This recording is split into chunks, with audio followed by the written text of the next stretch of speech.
Just 2 weeks ago, you said that actually we should be much more careful because there's a risk of repeating what happened in 2008. Yeah. Well, 2008, we are repeating it. It was a time of a financial crisis and a bear market. And you have the same condition today. But the source of the disequilibrium is different. In 2008, the root cause was the subprime crisis in America. Now the root cause is basically China. So it's not comparable. China because growth is much below what we think, or because they're importing deflation if they devalue the yuan? It's deflation and over-indebtedness of the Chinese economy. The total social debt is down 300%, and maybe actually it might be up to 350 if you take into account the external debt. So it's serious, and the Chinese left it too long to address the changeover in the growth model that they have to adopt from, you know, investment and export-led to domestic-led. So a hard landing is practically unavoidable. So you're looking at a financial crisis that would start in China when authorities also couldn't deal with it? Well, it's one of the, they're basically, the key issue is deflation. Now, you don't, it's a condition that we are not used to. None of us have lived in a deflationary environment. The last time we had that is in the 1930s. And while I was around, I was not yet engaged in the markets. We just don't know how to handle it. It's a different environment. But now we have to face it. But on China, do you expect actually a hard landing? Well, it has happened. I'm not expecting it. I'm just observing it. But China can manage it. It's got resources. It has a greater latitude in choosing policies than most other countries, because it has over 3 trillion of reserves and so on. However, they have a way of inflicting their problem, passing it on to the rest of the world. So they can handle it even if they don't get the transition right. They can certainly continue for 2-3 years on the wrong course. But the effect on the rest of the world, and that is actually mainly... First and foremost, we're going to say Barak Howard. We want to give double honor to the apostles of Great Millstone who rule well. And we also want to say peace and blessings, scientists, to the elect. All right, this is GMS Morning. All right, I'm going to let the brother kick it off from there. All right, it's a quick article from newstarget.com. And the title says, George Soros is trying to cause another civil war. It said things couldn't be more on the brink in the U.S. as the old guard status battle with the new guard populists for control over the federal government. Leading the charge against the people is none other than billionaire villain George Soros, whose experts closely studying the situation say is trying to incite the next American Civil War as part and order out of chaos scenario currently in the making. Some are calling it American Spring, a last-ditch effort by the globalists to maintain control over the American people in order to continue their pursuit of a new world order. The recent election of Donald Trump as president has apparently thrown a wrench into their plans, and now they're escalating the situation in retaliation. In his book, Enemies Within, author Trevor Luden divulges how a manufactured civil war will create the conditions necessary for the globalists to be able to take down the U.S. and implement the global government that they've been working toward for decades. Sovereign nations like the U.S. have no place in this global order, and thus must be eradicated. This is really their only option, it turns out, because President Trump is kicking butt and taking names at record speed, which is quickly undoing these efforts by the globalists to enslave the public and install themselves as kings of the planet. The people are finally fighting back, with President Trump at the helm, and it's driving the globalists to the point of insanity. Prior to the election of Trump, the globalists were in the final phase of extracting as much material wealth from the people of the U.S. before collapsing the system, writes David Hodges of the Common Sense Show. Now the globalists must fight to get back what ground they had lost due to the election of Trump. Precept. In Job 5:12, he disappointed the devices of the crafty so that their hands could not perform their enterprise.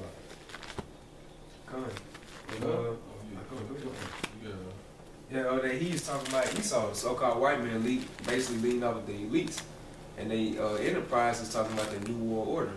They want to implement their agenda before their rulership is over with. But they're going to get part of that done because that's part of prophecy.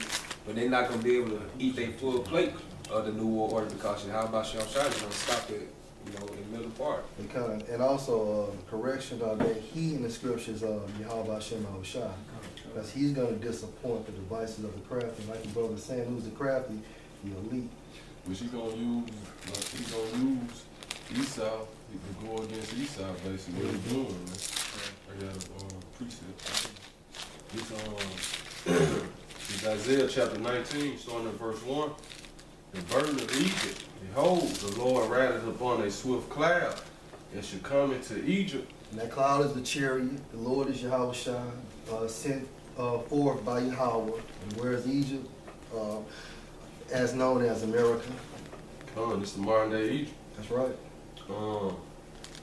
And the idols of Egypt shall be moved at his presence, and the heart of Egypt shall melt in the midst of it. Right. So when Yahweh Shah comes, he's going to destroy this whole system, man. This whole the infrastructure of this system, man. And he's doing it spiritually first, man, with his word. That's right. Verse 2. And I will set the Egyptians against the Egyptians, and they shall fight everyone against his brother. And who are the modern day Egyptians? That's Esau, man. And they're going to be going against each other, man. That's why the scripture says in the New Testament, if Satan is against Satan, how can a house stand, man? Yeah, and that's why you have, even though they all together behind closed doors, but face value, you have the Democrats and the Republicans. They always debating about something, but more to that is going to be the Russians against, the U.S. So the Edomites of Russia, the Edomites of the U.S., they're going to fight against each other. That's right, That's right.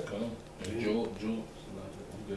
George Soros, he's been noted to be paying those provocateurs $2,500 a month, man. So when they had those rallies, George Soros is known for having busloads of provocateurs at those rallies, man, getting shit started, man. Because RT did the interview on some of those people who were marching against the ban against Muslims. You had a lot of people out there marching against the bans against Muslims. And when RT, the interviewer, would ask the people, name one of the countries that's on the ban list, they couldn't even name one of the countries that was on the ban list. So you got people out there who are just paid provocateurs, man, just to incite, their racial tension, Egyptian against Egyptian, because you got, because like I say, the Democrats and Republicans are all one part of one plan, but see, the average Joe six-pack don't know that. So that's what got your average Edomite going against each other, man. Your average Democrat and Republican. You got your conservatives versus your extremists. People want to make America great again. Right. And you got your other conservatives. So just like the brother going into, man, you got the Egyptian versus Egyptian. But it's all orchestrated by the elite, because George Soros is a lower level elite because he's just a billionaire. But he's taking direct demands from the elites, man. Just to build on your point, and that goes to show you how much money that the elite actually have. And George Soros got this amount of money because this motherfucker is sponsoring everything. He paid for. He sponsored Black Lives Matter. Black Lives Matter. He was on the backbone for Obama campaign. Yeah, Hillary too. You know. So and also for them to redo the recount of the votes, he was behind that shit too. Then Vladimir Putin actually caught him like in one of them countries like that's right outside Russia, basically trying to bankrupt Russia's economy, man. And they basically pushed them up out of there. This Isaiah chapter 19 verse 2 again. And I will set the Egyptians against the Egyptians, and they should fight everyone against his brother and everyone against his neighbor, city against city, kingdom against kingdom. Right. So the United States, man, is gonna be fucked up, man, because everybody's gonna be against each other, and then kingdom against kingdom, man. Russia against United States, Iran against United States, Israel against Iran, and so on and so forth.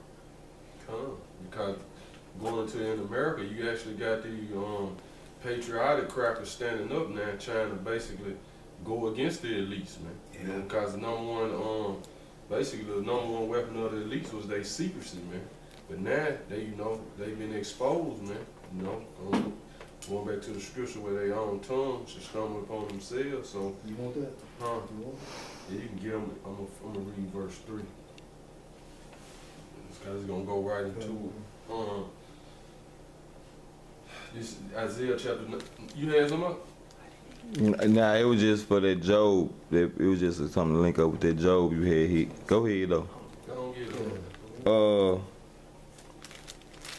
This this Psalms 33:10, and the Lord bring the counsel of the heathen to naught.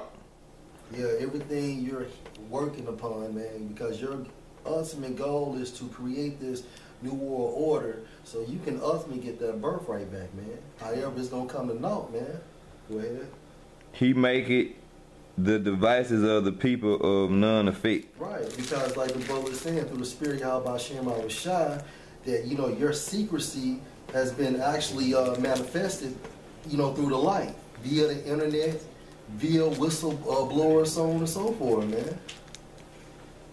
That was the point. That's it on Yep.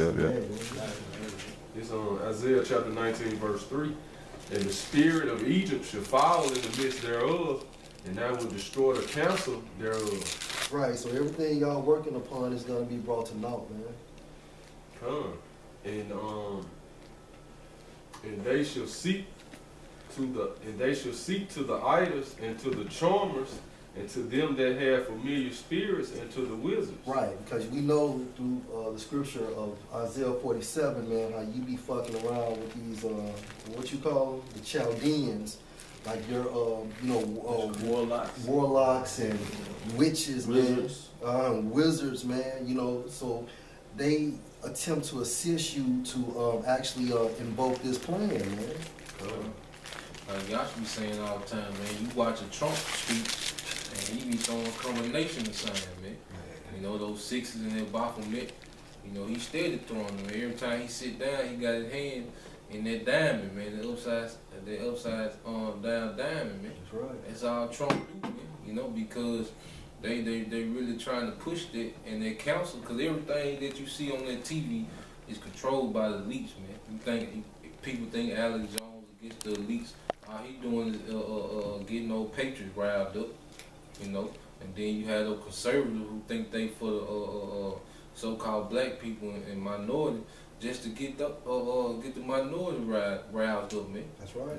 Because think about it, he's bringing that volume of information out, and he has a large platform. He'd have been dead if he was actually a threat, or if he was actually against their agenda, man.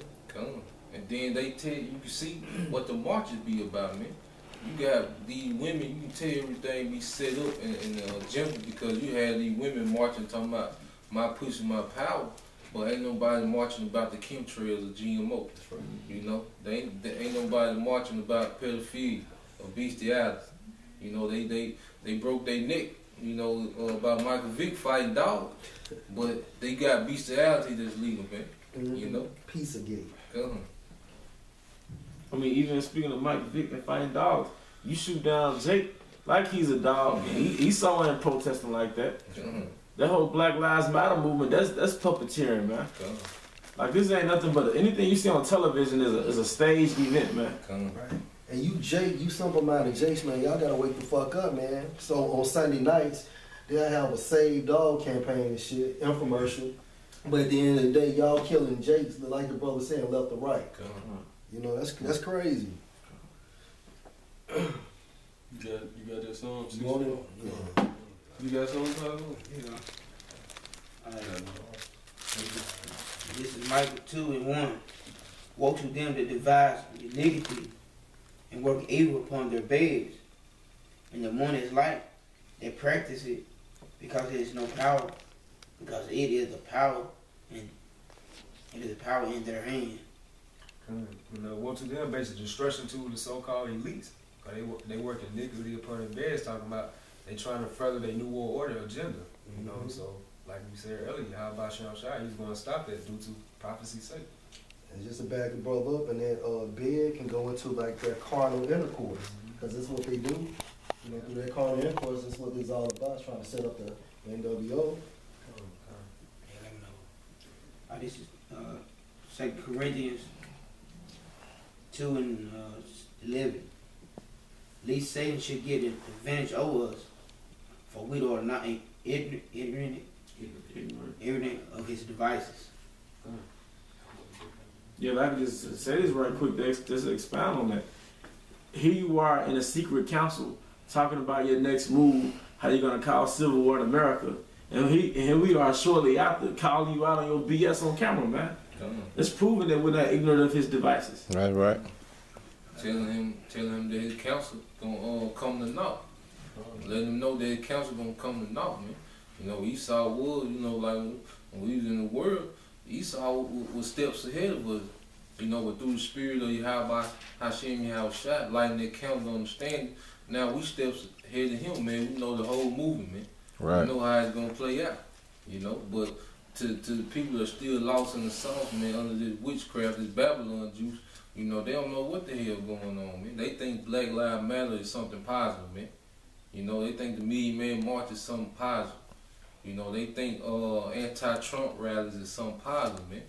All it is a part of the agenda of the elites, man. It's a you looking at the puppets, man, but we understand the puppet master, you know. Yeah, the majority of our people actually believe that when Trump says how he's gonna make America great again. You know what I'm saying? We're not into Satan's devices. You know? Hey, can I bring y'all Micah 2:1 again? Because that was a beautiful scripture. And Micah 2:1, woe to them that devise iniquity and work evil upon their beds. All right. Now we explained through the Hebrew that those beds are actually going into their carnal intercourse. The morning is light, and that's representing this present time.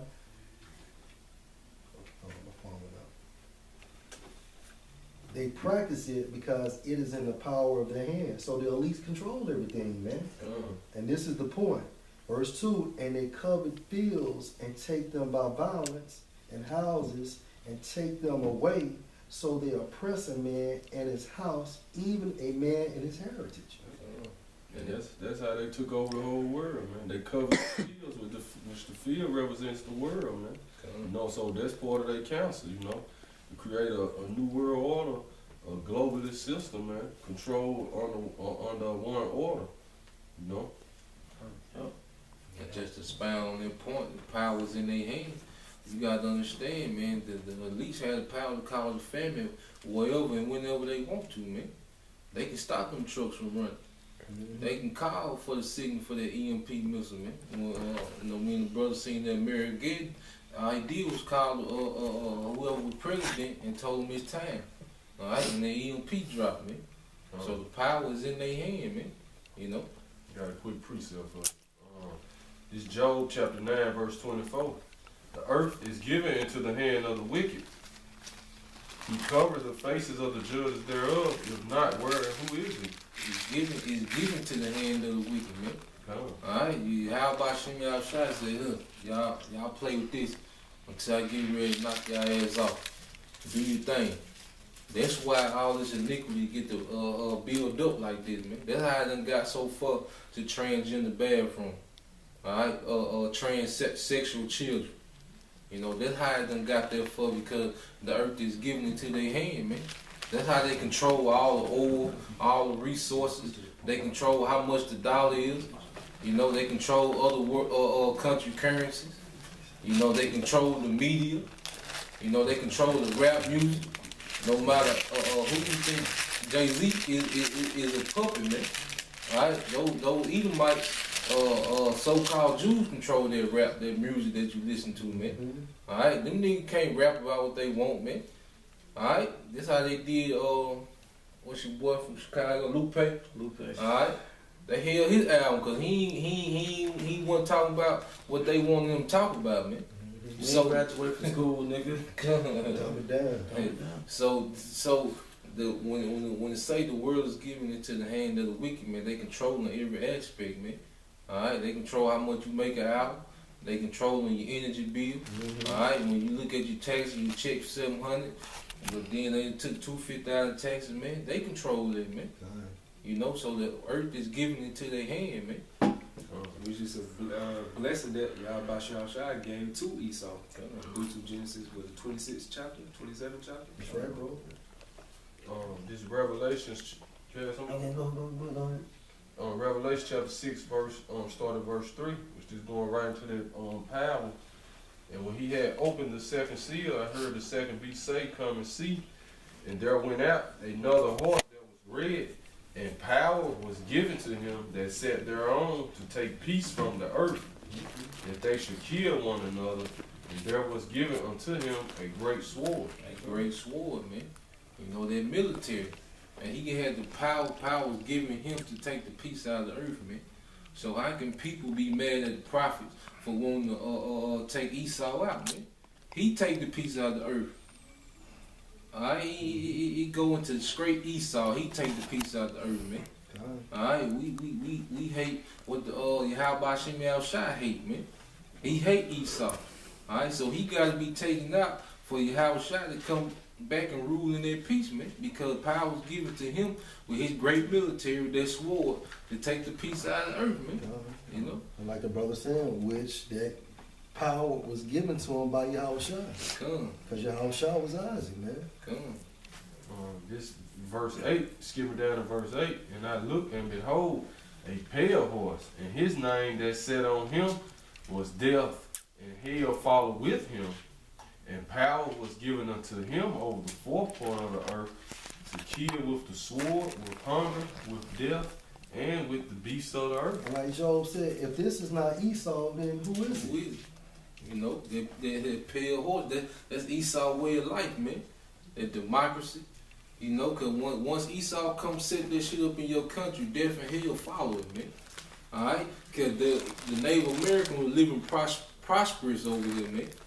Then when those ships landed, alright, those Spaniards, alright, those conquistadors, you know, ever since then, it been death and hell followed this place, man. The mass genocide of the so-called Native American tribe of Gad and Reuben, the mass genocide of Judah, you know, Benjamin and Levi on those slave ships. Because death and hell follow Esau wherever he set up in, man. That's why Esau got to be taken out, man. You know, if you don't understand that, you blinded, man. You know, Isaiah 9, man, you've been